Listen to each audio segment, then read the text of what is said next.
O ideal é que a hora de dormir seja um acontecimento feliz na vida de uma criança cansada, mas pra mim sempre foi assustador. Pode ser que algumas crianças venham a reclamar porque, foi levada pra cama mais cedo, porque queria continuar vendo um filme, ou queria continuar jogando um joguinho, mas pra mim, a noite era realmente uma coisa que eu devia temer. E em algum lugar lá no fundo, pra mim, ainda é. Oi, eu sou a Cibele e sejam bem-vindos à Terra do Medo. Fala oi, Vitor! Oi, gente! Vamos começar o mês do Halloween na Terra do Medo contando essa creepypasta chamada Hora de Dormir, que quem tá aqui há mais tempo sabe a saga que foi pra ela sair, mas ela está aqui pra vocês. E no mês do Halloween, todo domingo tem vídeo novo dessa creepypasta que tem 5 episódios. E além dos vídeos da creepypasta, a gente também vai ter corte de live, a gente vai ter live, vamos ter ali alguns vídeos extras e claro, a gente vai ter um videozinho bem especial no dia do Halloween. Deixa seu like, se inscreve no canal e já se aconchega, porque é hora da gente ter medo, da gente levar susto. Vamos pra creepypasta? Vamos, dá apoio moral, vai, vamos! É.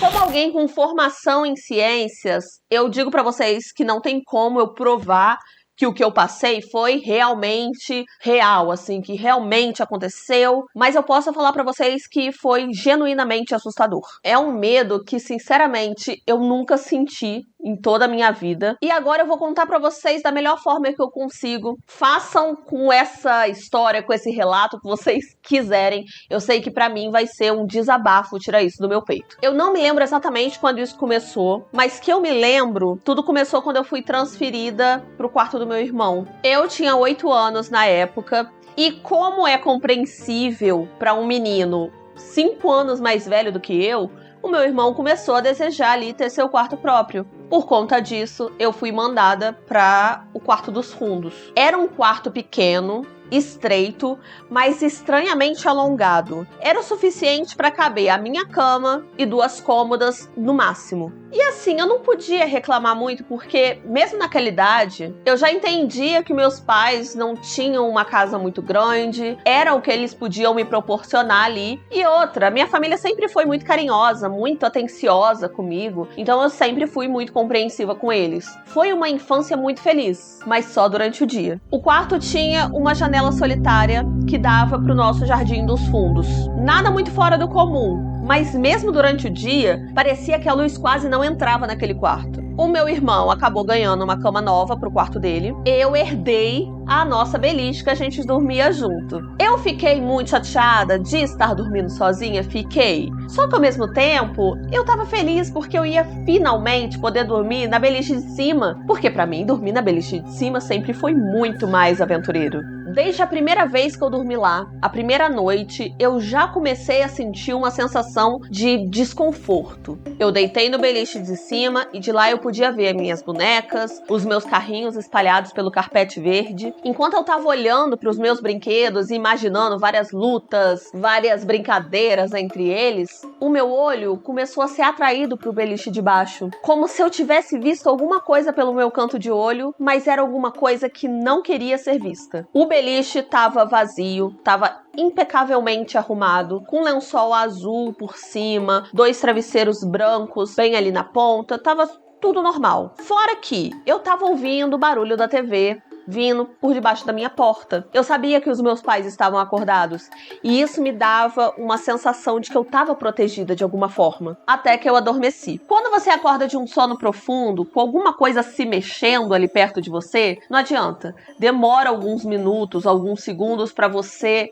entender realmente o que está acontecendo. Mas definitivamente tinha alguma coisa se mexendo. No começo, eu não estava entendendo muito bem o que estava acontecendo, mas a luz que vinha das das gretas da porta, da janela, faziam com que eu conseguisse delinear todo o quarto. Duas coisas passaram na minha cabeça nessa hora. A primeira é que definitivamente meus pais já tinham ido pra cama, porque o resto da casa tava um silêncio absoluto. O segundo pensamento ficava naquela coisa que me acordou, naquele movimento, naquele barulho que me tirou do sono. À medida que eu fui acordando e o sono foi indo embora, aquele barulho que antes pra mim era completamente estranho, agora estava tomando uma forma familiar. E às vezes, os sons, os barulhos mais conhecidos pela gente podem ser os mais assustadores. Às vezes, o vento numa árvore, às vezes o passo do seu vizinho muito mais próximo do que o normal, ou às vezes o simples barulho dos lençóis se movendo no escuro. Era isso. Era o barulho dos lençóis se mexendo, como se alguém no beliche de baixo tivesse muito desconfortável e tivesse se mexendo procurando uma posição melhor para continuar dormindo. Eu fiquei lá, parada, torcendo para esse barulho ser coisa da minha cabeça. Eu até pensei que poderia ser o nosso gato que entrou ali durante a noite e estava se mexendo no beliche de baixo, mas quando eu olhei para a porta, ela estava fechada, do mesmo jeito que estava quando eu fui dormir. Mas vai que minha mãe foi me verificar antes de dormir, aí nisso ela abriu a porta, nisso que ela abriu a porta, o gato acabou entrando no meu quarto, vai saber. Sim, deve ter sido isso, era o gato. Então eu virei pra parede na esperança de conseguir voltar a dormir. Conforme eu me mexia, o barulho embaixo de mim parou. Eu achei que de alguma maneira eu tivesse incomodado o meu gato na hora que eu tava me mexendo. Só que na mesma hora eu percebi que o visitante da beliche de baixo era muito menos mundano do que um gato de estimação. Além disso, era muito mais sinistro. De repente, como se tivesse incomodado com a minha presença, aquela coisa na beliche de baixo começou a se mexer violentamente. Como se fosse uma criança tendo um ataque de raiva, fazendo birra. Eu ouvi o lençol girando, girando, girando, e aquela sensação de desconforto que eu tava antes foi embora. O que tomou lugar foi um medo que não cabia nem em mim. Meu coração começou a disparar, eu não estava conseguindo enxergar nada naquela escuridão até que eu soltei um grito. Como faz a maioria das crianças, eu só pensei em gritar minha mãe e foi o que eu fiz. Eu comecei a ouvir um movimento do outro lado da casa. Foi quando a minha respiração começou a voltar ao normal, porque eu sabia que meus pais estavam vindo para me ajudar. Foi quando o beliche começou a tremer. Mas ele tremia como se um terremoto tivesse atingindo o meu quarto. E a cama raspava no chão, raspava na parede. E enquanto isso, eu ouvia os lençóis de baixo mexendo como se tivesse alguém muito atormentado ali embaixo. Eu até pensei em pular pro chão, pra um lugar seguro. Só que eu fiquei com medo de que a coisa que tava ali no beliche de baixo me visse, me agarrasse e me puxasse para a escuridão. Então eu fiquei ali, paradinha, segurando tão forte o cobertor que as pontas dos meus dedos estavam brancas, esperando alguém entrar naquele quarto para me salvar. E a espera pareceu uma eternidade. Finalmente a porta do meu quarto abriu e eu olhei para o beliche de baixo, que estava vazio e completamente em paz. A minha mãe foi me socorrer, eu comecei a chorar, desesperada. Eu tava chorando de medo, claro, mas eu também tava chorando de alívio por ter acabado. E ela tava ali me consolando, e por mais que pareça estranho, eu resolvi não contar pra ela o que tinha acontecido e porque eu tava tão apavorada. Na minha cabeça parecia que se eu falasse sobre aquela criatura, se eu ao menos citasse qualquer palavra sobre a sua existência, ela iria voltar naquele mesmo momento. Se isso era verdade, se isso fazia algum sentido, eu não sei até hoje. Mas quando eu era pequena, parecia que aquela coisa estava sempre na escuta, estava sempre à espreita. A minha mãe deitou no beliche vazio, falou que ia ficar lá até de manhã. Aí eu comecei a ficar mais calma, minha respiração voltou ao normal e o meu sono também acabou voltando. Mas eu acordei várias vezes naquela noite, depois disso, com um lençol mexendo a noite inteira. Eu lembro que no dia seguinte, eu só não queria estar naquele quarto. Eu podia estar em qualquer lugar que não fosse aquele cubículo longo, estreito e sufocante. A minha casa não era grande, mas a gente tinha sorte de ter um jardim enorme. Então, no dia seguinte, estava um dia muito bonito. Eu aproveitei para chamar uns amigos, aí a gente ficou brincando no jardim. Tinha uns arbustos também, então a gente brincava de se esconder. Dava para brincar de bastante coisa, porque a gente tinha realmente um jardim bem grande. E por mais que eu estivesse ali brincando com meus amigos, me divertindo, hora ou outra, eu olhava para a janela daquele quarto e parecia que era um espelho muito fino que me separava daquele lugar verdejante, feliz que era o meu jardim, para um lugar sombrio que era o meu quarto. Eu tinha a sensação de que aquela criatura estava me observando brincar com meus amigos, esperando ansiosamente para a noite chegar para que a gente pudesse ficar sozinho. E claro, era como se aquela criatura tivesse cheia de ódio. Pode parecer estranho para você, mas naquela noite, quando eu fui levada pelos meus pais pro quarto, eu não falei nada com eles. Eu não reclamei, eu não inventei alguma desculpa para que eu não dormisse no quarto. Eu só subi os degraus do beliche, fui pra cama de cima, fiquei deitada ali e aguardei. Quando eu fiquei adulta, eu acabei contando essa experiência pra todo mundo que eu conhecia. Mas naquela idade, parecia meio bobo, sabe? Eu falar sobre uma coisa que eu passei e que ao mesmo tempo eu não podia provar que aconteceu. Claro que eu não vou mentir aqui pra vocês que esse não era o motivo principal de eu não falar pra ninguém. Na verdade, eu ainda tava sentindo que se eu sequer mencionasse aquela coisa, ela ficaria furiosa comigo e voltaria com muito mais ódio. É engraçado como algumas palavras, por mais óbvias que elas sejam, elas podem ficar escondidas na nossa mente e a gente pode nem pensar sobre elas. Enquanto eu tava ali deitada com certo medo, certo receio, notando a clara mudança de atmosfera ali, eu começava a ouvir as reviravoltas no lençol de baixo. E foi quando uma palavra quase que magicamente apareceu na minha mente: fantasma.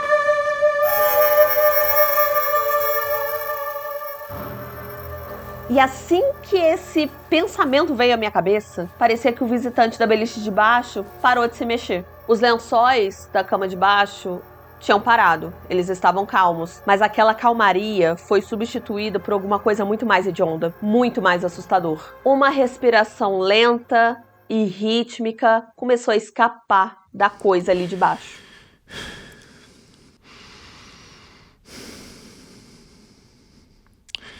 Não, é sério, eu podia imaginar o peito daquela coisa subindo e descendo com cada respiração. A única coisa que eu fiz foi ficar ali, parada, esperando que aquela coisa fosse embora sem fazer nada comigo. Assim como na noite anterior, a casa estava em absoluto silêncio.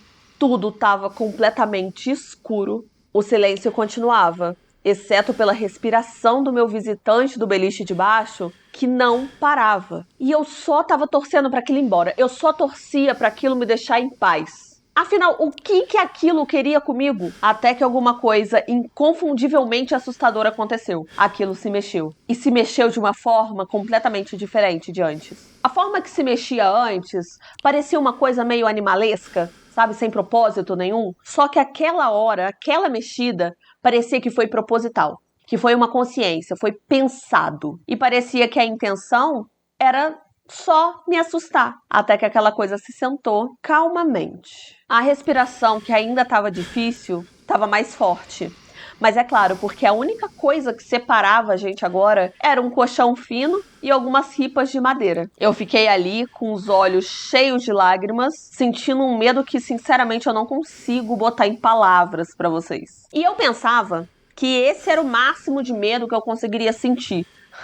Mas eu tava redondamente errada. Eu tava tentando imaginar como era aquela coisa que tava ali embaixo, mas os meus pensamentos foram interrompidos por um barulho diferente. Eu comecei a sentir como se mãos e dedos começassem a passar pelas ripas embaixo do meu colchão. E depois de um tempo, passando os dedos ali entre as ripas, parecia que com toda a força aquela coisa enfiou o dedo entre duas ripas, chegando a tocar no meu corpo. E eu senti, por mais grosso que fosse o colchão, eu senti como se alguma coisa estivesse tocando bem na minha lateral. Nessa hora eu não aguentei, eu soltei um grito tão alto, tão poderoso, que aquela coisa começou a se debater. E voltou a se debater de forma animalesca, e o beliche balançando, tremendo, como se fosse um terremoto, até que alguns pedaços de tinta da minha parede começaram a cair em cima do meu cobertor, de tanto que o meu beliche estava batendo na parede. Mais uma vez eu fui banhada pela luz quando a porta abriu, e era minha mãe, vindo toda calma, toda amorosa, me consolar, e ela tava ali perguntando o que aconteceu, e a única coisa que eu conseguia repetir, a única palavra que eu conseguia dizer era pesadelo. Esse padrão se repetiu por semanas, se não meses. Eu ouvia o barulho do lençol embaixo da cama, eu gritava na mesma hora porque eu ficava com medo daquela coisa encostar em mim de alguma maneira. Enquanto a minha mãe não chegava, a beliche começava a tremer como se fosse um terremoto. Minha mãe entrava, dizia que ia ficar até de manhã lá no quarto. E era isso, gente. Foi acontecendo noite por noite. Algumas noites eu até conseguia fingir que estava doente, pra eu poder dormir com os meus pais na cama deles. Algumas noites eu ficava sozinha, algumas horas naquele quarto, mas eu fugia pra sala. Mas o que acontece é que com o tempo você acaba se tornando insensível pra essas coisas, por mais terrível que seja. E eu comecei a perceber que eu estava protegida enquanto a minha mãe estivesse em casa, enquanto minha mãe estivesse ali para eu gritar ela e ela aparecer. Eu poderia até dizer a mesma coisa do meu pai, se não fosse praticamente impossível acordar ele. Depois de alguns meses, eu acabei me acostumando com o meu visitante noturno. Mas não confunda isso, por favor, com alguma amizade sobrenatural, alguma coisa assim, não. Eu continuava detestando aquela coisa. Até porque, conforme o tempo passava, parecia que eu conseguia sentir os seus desejos, eu conseguia perceber a sua intenção macabra comigo. Mas o meu medo conseguiu aumentar no inverno, porque os dias ficam mais curtos, as noites mais longas, então eu tinha mais tempo ali com aquela criatura. Só que não foi só isso. A gente começou a passar por um momento muito difícil na nossa família. O meu avô faleceu e a minha avó começou a se deteriorar cada vez mais depois da morte dele. Ela ficou muito mal, ela sentia muita falta dele. Além disso, ela já estava mais idosa, começou a ficar mais doente. A minha família estava ali dando suporte do jeito que conseguia. A minha mãe também estava dando esse suporte. Só que a minha avó estava passando por uns momentos muito difíceis, que era complicado dela ficar sozinha. Acabou que a minha mãe teve que se voluntariar para ficar com ela um tempo antes dela finalmente ser internada. E por mais que eu amasse a minha avó e eu tivesse muito triste com a situação dela, eu me sinto mal até hoje porque o meu primeiro pensamento não foi no bem-estar da minha avó. Foi que a minha mãe ia ficar fora. E se minha mãe ia ficar fora, eu ia ficar completamente vulnerável pro meu visitante noturno, já que era ela a minha única proteção. Quando eu sentia medo, quando os lençóis começavam a se mexer, eu gritava a minha mãe, ela aparecia e tudo terminava. Naquele dia eu saí correndo da escola, fui pra casa o mais rápido que eu conseguia. Eu tirei o colchão da beliche de baixo, tirei todas as ripas, coloquei ali uma escrivaninha velha, uma cômoda, algumas cadeiras. Falei pro meu pai que eu tava montando o meu próprio escritório. Ele achou completamente adorável, achou uma coisa super fofa. Só que a minha real intenção era de que eu não queria dar nenhuma chance pra aquela coisa dormir na minha cama de baixo. À medida que a escuridão ia chegando, o meu medo foi aumentando, porque eu sabia que a minha mãe não tava em casa, ela não tava lá pra me proteger. Então o meu primeiro pensamento foi: vou pegar o crucifixo da minha mãe e vou ficar segurando. A minha família não era muito religiosa, mas naquela época eu ainda acreditava em Deus. Então eu acreditava que ele era a minha principal forma de proteção para aquela situação. Eu segurei o crucifixo bem forte, coloquei embaixo do meu travesseiro. Eu tentei continuar acordada, mas chegou um momento que eu não aguentei, o sono me pegou e eu só esperava acordar pela manhã sem nenhum incidente. Mas infelizmente aquela noite foi a mais assustadora de todas. Eu acordei gradualmente. O quarto, mais uma vez, estava muito escuro. Conforme os meus olhos iam se adaptando ali àquela escuridão, eu consegui distinguir a porta, a janela, meus brinquedos, as prateleiras, todos os objetos no quarto e até hoje eu estremeço só de contar isso. Mas não tinha nenhum barulho. Nenhum barulho de lençóis, nenhum movimento. O quarto parecia completamente sem vida.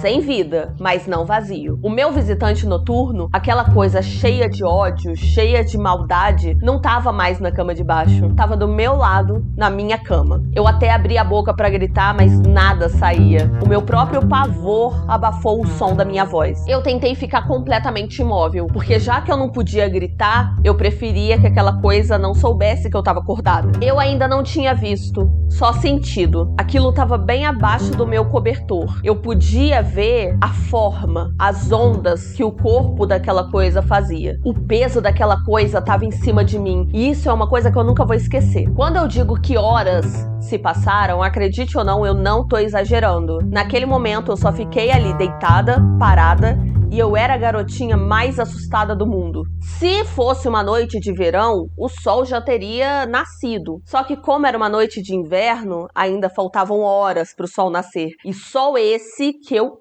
ansiava. O medo às vezes te trava de uma forma que você pode nem se reconhecer. Eu tinha que sair daquela cama, eu tinha certeza disso. Para isso, eu procurei o crucifixo e reparei que ele não estava mais na minha mão. Eu comecei a me mexer muito devagar, mexer a minha mão por baixo do travesseiro, procurando o crucifixo, e eu não encontrava de jeito nenhum. Então só tinha duas possibilidades. Ou eu tinha derrubado ele do beliche, ou o que eu não queria nem imaginar, o crucifixo tinha sido tirado da minha mão. Sem eu achar o crucifixo, eu comecei a me sentir sem qualquer esperança de alguma proteção. Mesmo quando você é uma criança tão pequena, você consegue ter consciência do que é a morte. E naquele momento eu tinha plena consciência de que eu iria morrer se eu ficasse ali, deitada, parada naquela cama. Foi então que eu comecei a pensar, o que eu faço então? Eu saio correndo? Fico torcendo para chegar até a porta antes dessa coisa me pegar? Ou então eu saio bem devagarinho,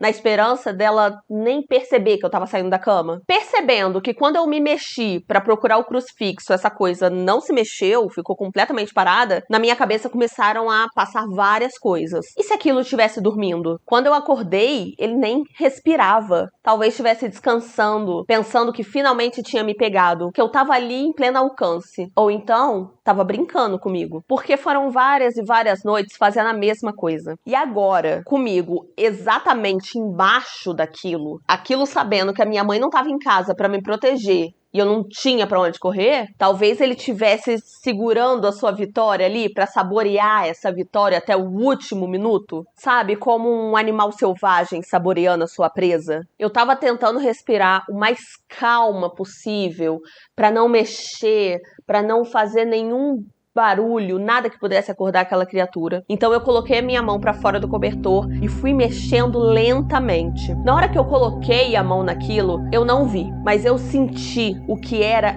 inconfundivelmente uma mão muito, muito magra. Eu prendi a respiração porque com certeza agora aquela coisa sabia que eu tinha acordado. Nada. Não se mexeu. Nenhum barulho. Parecia morto. Depois de alguns segundos, eu coloquei a minha mão mais para baixo do cobertor e senti um antebraço fino e mal formado. Eu comecei a ter uma curiosidade mórbida conforme eu ia subindo a minha mão e eu senti os músculos, os bíceps daquilo que era desproporcionalmente maior do que o antebraço. Eu fui seguindo o braço e eu reparei que a mão estava sobre o meu ombro. Se eu quisesse sair dali, eu precisava mover aquela coisa que estava em cima de mim. Eu conseguia sentir as roupas rasgadas, esfarrapadas e aquele cabelo longo e completamente oleoso. Eu não consegui tocar no rosto daquilo, mas até hoje eu me pergunto como que seria. Até que se mexeu. Foi bem sutil, bem fraco, mas eu senti aquela mão no meu ombro apertar um pouco mais. Nenhuma lágrima veio, mas Deus, como eu queria chorar. Conforme aquelas mãos e braços iam se enrolando mais no meu corpo, a minha perna direita roçou na parede fria que minha cama ficava encostada. Naquele momento eu percebi que aquela coisa não estava completamente em cima de mim. Ela estava saindo da parede, como uma aranha que sai do seu covil. De repente, aquele aperto que estava fraco no meu ombro ficou forte. E aquela coisa começou a me puxar e me agarrar, como se tivesse com medo de que eu escapasse, como se essa fosse a única oportunidade de me pegar. Eu tentei lutar, tentei escapar, mas aquilo era tão forte. mas tão forte, foi quando começou a se contorcer embaixo do cobertor. Se contorcia, e eu reparei o que ele estava tentando fazer. Tava me arrastando para a parede. Eu lutei pela minha vida naquele momento, até que a minha voz finalmente conseguiu sair. E eu gritava desesperadamente, mas ninguém apareceu. Até que eu olhei para a janela. Aquela janela que muitas vezes me deu muito medo, me deu desesperança. Eu finalmente podia ver os primeiros raios de sol nascendo. Foi aí que eu lutei mais ainda, porque eu sabia que se eu ficasse mais um tempo lutando, eu ia conseguir escapar. Foi então que eu vi que aquela coisa começou a ficar muito ansiosa para me levar. Ela levantou a cabeça e eu não lembro das feições. Não adianta, eu não lembro. A única coisa que eu consigo me lembrar era daquele hálito quente no meu rosto. À medida que o sol foi nascendo, antes que eu percebesse, finalmente o quarto tinha sido banhado de luz. Eu desmaiei quando eu senti aqueles dedos no meu pescoço, apertando e tentando me matar. Eu acordei com meu pai me sacudindo e falando que ia fazer o nosso café da manhã. Essa foi uma imagem tão satisfatória. Eu tinha sobrevivido àquela experiência horrível durante a noite. Claro que a primeira coisa que eu fiz quando eu levantei da cama foi afastar a cama da parede. Coloquei um móvel ali entre a parede, acreditando que aquilo impedia aquela coisa de me atacar. Eu nem pensei que aquilo poderia acontecer de novo. Algumas semanas se passaram e eu acordei no meio da noite com um barulho vindo de trás dos móveis que eu tinha botado ali pra separar a parede da cama. O barulho ficou insistindo até que de repente parou. Eu comecei a ouvir um som mais distante, como se estivesse nas profundezas da parede, até que desapareceu. Eu não contei essa história pra ninguém, mas desde então eu nunca mais dormi com a cama encostada na parede. Pode chamar isso de superstição, até porque eu não tenho como descartar as explicações mais reais, mais possíveis pro que aconteceu comigo, como paralisia do sono, hipersensibilidade, imaginação hiperativa. Mas o que eu posso dizer é o seguinte: no ano seguinte, eu recebi um quarto maior e os meus pais tornaram aquele que era o meu quarto, aquele super alongado e sufocante, como seu próprio quarto. Eles disseram que só precisava de um espaço de uma cama e alguns móveis. Eles ficaram naquele quarto por 10 dias. Nos mudamos no 11º.